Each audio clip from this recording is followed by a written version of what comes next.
आपण वितरणाचे नकाशे या धड्याच्या पुढच्या विभागामध्ये प्रवेश करतोय. चला तर आता ह्याच्यामध्ये आपण थोडस स्पष्टीकरण बघणार आहोत. समघनी पद्धत. तर परत आपण मागचा थोडासा आढावा घेऊया की तुम्ही मागच्या इयत्तेमध्ये ज्या समोच्च रेषा आणि समदाब रेषांचे असे नकाशे बघितलेलेच आहेत. म्हणजे मागच्या इयत्तेमध्ये म्हणजे इयत्ता 7वी मध्ये. तर मग त्या नकाशामध्ये तुम्ही समान मूल्य दर्शवणाऱ्या काही रेषांच्या आधारे त्यांचं तिथं वितरण सुद्धा दाखवलं होतं. मग जेव्हा एखाद्या अशा चलाचं वितरण हे सलग असतं तेव्हा ते दाखवण्यासाठी समघनी पद्धतीचा हा वापर केला जातो. बरोबर. मग उदाहरणार्थ उंची, तापमान, पर्जन्य इत्यादी त्याच्यामध्ये समाविष्ट आहे.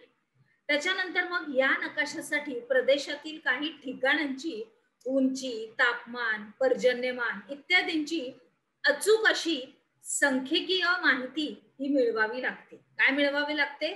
सांख्यिकीय माहिती. मग त्याच्यानंतर दोन जवळ असणाऱ्या ठिकाणांच्या उंचीतली किंवा पर्जन्यमानातला फरक बघा, नीट लक्ष द्या. आपले सगळे मुद्दे इथं स्पष्ट लिहिलेले आहेत आणि तेच आपण परत स्पष्ट करत आहोत. त्याच्यावर चर्चा आहे थोडीशी. बरोबर. आणि अशा रीतीने आपण आपल्या अभ्यासक्रमामध्ये पुढे सरकत आहोत. आले लक्षात? चला तर दोन जवळ असणाऱ्या ठिकाणांच्या उंचीतले किंवा पर्जन्यमानातील काही फरक हा समान गतीने होतो हे गृहीत धरलेलं असतं. तर मग येथे क्षेत्रातील उपविभागांचा हा विचार करत नाही. तर सांख्यिकीय माहिती ही त्या ठिकाणाची असते. अशा प्रकारच्या सांख्यिकीय माहितीलाच आपण बघा, अशा प्रकारच्या सांख्यिकीय माहितीस बिंदू संदर्भीय माहिती असं संबोधतात. काय संबोधतात? बिंदू संदर्भीय माहिती असं संबोधतात. पुढे जाऊया. आता नकाशावर त्या ठिकाणी त्या चलाचं मूल्य हे लिहिलं जातं. बरोबर. मग जितकं जास्त स्थानाचं मूल्य आपल्याला माहित असेल तितके त्या वितरणाच्या आकृतीबंधाचे अचूक असं चित्रण आपल्याला त्या पद्धतीमध्ये करता येतं. बरोबर. म्हणजे काय करता येतं? अचूक चित्रण. तर मग माहितीच्या आधारे खालील टप्पे वापरून काही समघनी नकाशा तयार केला जातो. बघूया. समघनी नकाशा तयार करताना घटकाचे जास्तीत जास्त आणि कमीत कमी मूल्य विचारात घेऊन वर्गांतर ठरवले जाते. मग जे रेषांमधील अंतर ठरवलेल्या वर्गांतरासाठी रेषा काढल्या जातात त्यासाठी काही समान मूल्य असलेल्या ठिकाणांना रेषेला जोडावे लागते. पुढे बघूया. अशा प्रकारे तयार केलेले जे नकाशे असतात आपले त्याच्या आधारे खालील प्रमाणे निष्कर्ष काढता येतात. सममूल्य रेषा जवळ असतील तर घटकातील बदल हे तीव्र आणि एकमेकांपासून दूर असतील तर बदल सौम्य असतो. बरोबर. त्याच्यानंतर या नकाशामुळे घटकांच्या वितरणातील काही नैसर्गिक कल हा आपल्या लक्षात येतो. बरोबर. आणि मग आकृती क्रमांक 1.3 मध्ये अमरावती जिल्ह्यातील पर्जन्यमानाचा नकाशा आपल्याला दिलेला आहे.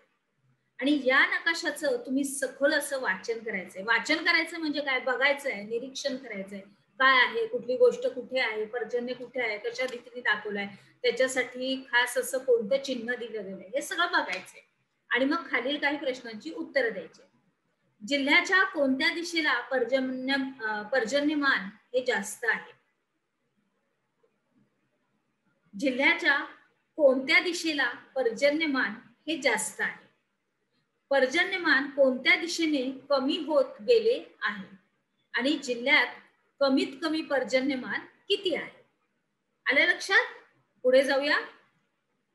नकाशा बघा, परत दिलेला आहे मी. बरोबर. आपल्या उपक्रमात बघा आपल्याला हे शिकायचंच आहे विद्यार्थी मित्रांनो. तर मग मी नकाशे उपक्रमामध्ये सारखे वारंवार घालत राहणार. बरोबर. चला आता नकाशाशी मैत्री. तर आकृती क्रमांक 1.4 आणि 1.5 मधल्या नकाशाचं तुम्ही वाचन करायचंय आणि उत्तरे द्यायचे की लोकसंख्येची घनता कोणत्या दिशेला कमी आहे. 200 पेक्षा कमी घनता असलेले तालुके कोणते. 201 ते 400 घनता असलेल्या तालुक्यांची नावं लिहायची. त्याच्यानंतर 400 पेक्षा जास्त लोकसंख्या जिथे आहे असले तालुके यांची नावं लिहायची आहे. त्याच्यानंतर लोकसंख्येची घनता हे जास्त असलेले तालुके साधारणार्थ जिल्ह्याच्या कोणत्या दिशेस आहे. त्याच्यानंतर कोणती पद्धत वापरून हा नकाशा काढलेला आहे आणि जिल्ह्याच्या कोणत्या दिशेस पर्जन्यमान हे जास्त आहे. पर्जन्यमान कोणत्या दिशेने कमी कमी होत जातं आणि जिल्ह्यातील कमी पर्जन्यमानाचा वर्ग हा कोणता आणि जिल्ह्यातील जास्त पर्जन्यमानाचा वर्ग हा कोणता आणि कोणती पद्धत वापरून हा नकाशा काढला आहे. पुढे नकाशे बघा दिलेले आहेत आपल्याला अर्थातच.